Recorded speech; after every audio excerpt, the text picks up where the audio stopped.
अभी जैसे आप लोगों में से ज्यादातर ने 12th के एग्जाम दिए, एक तरीका है कि अपनी पढ़ाई को कंटिन्यू करो, आगे बढ़ाओ।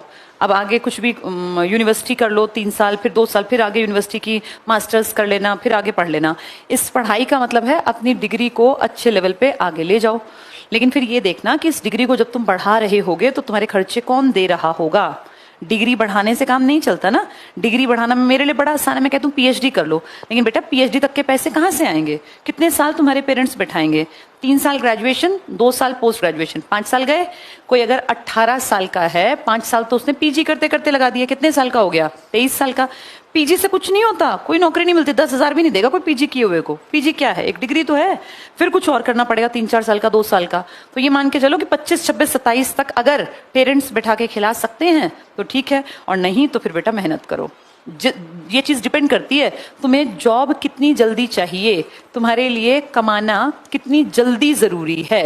अब अगर कमाना जल्दी जरूरी है तो फिर इस तरह का काम करना चाहिए जिसमें जल्दी नौकरी मिल जाए।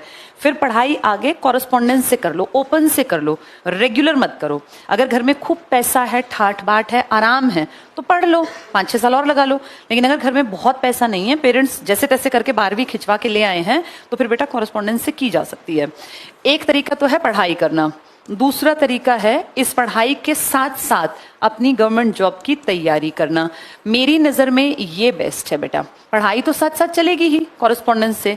अब बाकी सबके अपने परिवार के हालात हैं, जैसे जिसके हालात हो उसको वैसा ही डिसीजन लेना चाहिए। अभी 2-3 दिन पहले हम रात में एक फ्रूट बेचने वाले के पास गए, उससे हम फ्रूट्स लेने गए थे 10, साढ़े 10 बजे। तो कहता है कि परिमल सर से कहने लगा, सर मेरे अपनी बेटी को क्या कराऊं, 12वीं हो गई उसकी। बोला वो जिद कर रही है कि दिल्ली जाऊंगी और कॉलेज करूंगी पहले, फिर यूपीएससी की तैयारी करूंगी, तो ये ठीक रहेगा कि नहीं? तो सर ने हमने कहा भाई जैसा आपके बच्चे को लगे कि मेरे लिए ठीक है वो कर सकता है। फिर उसने कहा सर मेरे पास इतने रुपए नहीं है, मैं तो फल बेच के कोई कितना ही कमा लेगा, ऐसा तो है नहीं कि मेरे पीछे कोई बहुत पैसे पड़े हैं। तो बेटा फिर ये ना अपनी तुम्हारी जिम्मेदारी है, जिद नहीं लगानी होती पेरेंट्स के साथ कि हम ये महंगा कोर्स करेंगे। कर लो अगर पीछे पैसे हैं, लेकिन कोई फ्रूट सेलर की बेटी जबरदस्ती जिद करे कि नहीं मुझे नहीं पता, मुझे 3 साल पहले कॉलेज करना है, फिर पोस्ट ग्रेजुएशन करूंगी, फिर यूपीएससी की तैयारी, तो बेटा 8-10 साल लाखों रुपए कहाँ से खर्च करेगा बेचारा वो? और मान लो वो कर भी देगा और नहीं हुआ, फिर क्या होगा? वो 8-10 लाख भी पानी में गए, टाइम गया। तो ना ऐसी फालतू की वाहियात जिद नहीं लगानी होती पेरेंट्स के साथ कि हमें ये कोर्स करवाओ। कर लो वो कोर्स, कॉरेस्पॉन्डेंस से कर लो, और अपनी कहीं पहले अपने पैर तो जमा लो, सीधे ऊंची उड़ान उड़नी है। बहुत लोग हैं एक्सेप्शंस जिन्होंने कि 0 से एकदम छलांग लगाई, लेकिन बेटा ऐसे तो चंद लोग हैं, क्या गारंटी है कि तुम उनमें से एक हो? तो ज्यादा बेहतर है पहले अपने घर का माहौल देखो, अपने पैर जमाओ, एक नौकरी हासिल कर लो, अगर घर के हालात बहुत अच्छे नहीं है तो फिर आगे अपना बढ़ते रहना। तो ये तुम्हारी जिम्मेदारी है कि तुम क्या करोगे। मेरा काम है तुम्हें समझाने का। पहला ऑप्शन है खूब पढ़ते जाओ, लेकिन आगे पढ़ाई के बाद भी ये क्वेश्चन मार्क है कि फिर क्या करोगे। मान लो तुम बहुत पढ़ लिए, फिर भी तो नौकरी चाहिएगी। दूसरा तरीका है तैयारी कर दो गवर्नमेंट जॉब की, और पढ़ाई इसके साथ साथ कंटिन्यू रखो। उसको ओपन से या कॉरेस्पॉन्डेंस से, डिस्टेंस से, जैसे नामों से बुलाते हैं वैसे ही कर सकते हो। और इसकी वैल्यू बेटा बराबर होती है, डिग्री पे कोई फर्क नहीं पड़ता तुम ग्रेजुएशन कैसे कर रहे हो, तुम रेगुलर कर रहे हो, कॉरेस्पॉन्डेंस से, वो बराबर गिनी जाती है, इक्विवेलेंट है दोनों। तो ये मत सोचना कि कॉलेज जाके ही डिग्री मिलेगी, कॉरेस्पॉन्डेंस से पढ़ के भी डिग्री मिल सकती है। तीसरा ऑप्शन है बेटा, पहला था पढ़ाई, दूसरा पढ़ाई प्लस तैयारी गवर्नमेंट जॉब की। तीसरा है बेटा कोई भी प्राइवेट नौकरी पकड़ लो। अब जिसके घर के हालात बहुत ही ज्यादा खराब हैं, तो कई बार ऐसा होता है बेटा हमारी मर्जी नहीं चलती, ये समय कराता है। कुछ लड़के लड़कियों को 12वीं करते ही 10,000 की भी नौकरी करनी पड़ जाती है। मान लो पिताजी नहीं है घर में, एक्सपायर हो गए, अचानक से मुसीबत आ गई, तो हाँ 10,000 रुपए कमाने पड़ जाते हैं। ये समय का फेरा है, ये नहीं पता किस पे कब एकदम से बाहर आ जाएगा। तो ये ऑप्शन भी हो सकता है, पर ये तब करना चाहिए जब क्या करें पीछे सब कुछ ही खत्म हो गया कि कुछ भी नहीं है, अब तो भैया ये करना पड़ेगा। ये बेटा आपको पढ़ने से हटवा देगी 99%। कोई इक्का दुक्का होगा जो कर पाएगा, नहीं तो ये इतना समय खा जाएगी कि आपको पता भी नहीं चलेगा। और आपके ये कीमती टाइम में फिर कहीं ना कहीं एक दिक्कत क्या है, प्राइवेट नौकरी मान लो तुमने 12,000 की ज्वाइन कर ली, 12 से 50,000 नहीं बनेंगे कभी भी, क्योंकि स्किल तो कोई आती ही नहीं। तुम जिस काम पे लगे हो उस काम के कोई 50,000 कैसे देगा? तुम 12,000 पे अगर लगे हो तो वो तुम्हें 12 से 15, 15, 18, 20 ऐसे नहीं करेगा बेटा। स्किल सीखनी पड़ती है, कुछ काबिलियत होगी ना तो पैसे बढ़ेंगे, नहीं तो 12 पे लगे हो, 12, 12.5 और 13, 14 भाई एक ड्राइवर रख लिया किसी ने, तो ड्राइवर मान लो ड्राइवर को लगे लगे वहां 20 साल हो गए, तो क्या उसको 2 लाख रुपए देने लग जाए ड्राइवर को? नहीं ना, 20 साल तो हो गए लेकिन काम तो ड्राइवरी का कर रहा है, जो कि 10-12-15 हज़ार का कोई आदमी कर देगा। तो ये मत सोचो कि एक जगह चिपके रहने से वैल्यू बढ़ती है, नहीं, वैल्यू अपने कैलिबर को बढ़ाने से बढ़ती है। आप जिस काम को कर रहे हो, अगर वो काम 10,000 का आदमी करेगा तो कोई आपको उस काम के लाख रुपए क्यों देगा बेटा? इसलिए कि आप पुराने हो गए हो। ये गलत फहमी है। तो देखो कितने सारे ऑप्शन है, तो पढ़ते चले जाओ, या गवर्नमेंट जॉब की तैयारी या प्राइवेट नौकरी।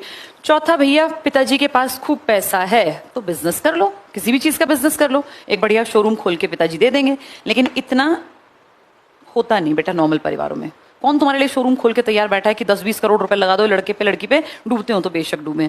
हमारे माँ बाप के पास कितना रुपया होता है? हार्डली इतना कि हमारी जिंदगी कट पाए, इतना नहीं होता कि बैठ के खा पाए, है ना। तो इन चारों में से अब देखो रास्ता तुम्हें क्या अपनाना है, ये तुम्हारे ऊपर है। या तो प्राइवेट नौकरी, बिल्कुल ही गरीबी है तो नौकरी पकड़ लो, बिल्कुल ही क्या करे रोटी नहीं मिल रही, और अगर ठीक ठाक सा काम है और लगता है कि अब 2-3 साल अपने ऊपर लगा के मेहनत करके आगे निकलेंगे, तो गवर्नमेंट जॉब का रास्ता बेस्ट है। पिताजी के पास खूब पैसा है तो बिजनेस के लिए बोल दो, कोई बिजनेस करवा देंगे, और नहीं तो बेटा पढ़ते जाओ पढ़ते जाओ। लेकिन इस पढ़ते जाने के बाद भी ये क्वेश्चन मार्क आएगा कि अब क्या, क्योंकि फाइनली तो पैसा ही कमाओगे ना, पढ़ाई की डिग्री का करोगे क्या अगर पैसा ही नहीं कमाओगे तो? ठीक है, ये तुम्हारी एज में समझ में नहीं आती है बातें, आंख बंद करके जो दोस्त कर रहे हैं वही कर लेते हैं, ऐसा नहीं करना होता। अपनी जिंदगी खुद निर्णय करो, मेरे लिए क्या ठीक है। और ये चीजें ना बेटा सिर्फ कहने भर की नहीं है, इन सबका असर पड़ता है हमारे घर में कितने रुपए हैं। आज से 4 साल बाद जो हो ना, तुम लोग इस एज को क्रॉस कर जाओगे, ये बेस्ट एज है जिसमें तुम बैठे हो। इस एज में जिम्मेदारियां कम होती हैं और दिमाग खूब एक्टिवली काम करता है, तो खूब पढ़ लेना चाहिए। किसी भी कॉम्पिटिटिव पेपर में क्या आता है? मैथ्स।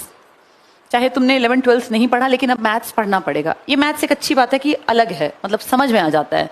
एक सब्जेक्ट कॉम्पिटिटिव पेपर में आता है गवर्नमेंट जॉब के में, रीजनिंग, इसको मेंटल एबिलिटी भी कहते हैं। एक इसमें आता है इंग्लिश, एक आती है लैंग्वेज हिंदी, और एक आता है जीके प्लस करंट अफेयर्स। ये है बेटा प्रेजेंट का स्ट्रक्चर।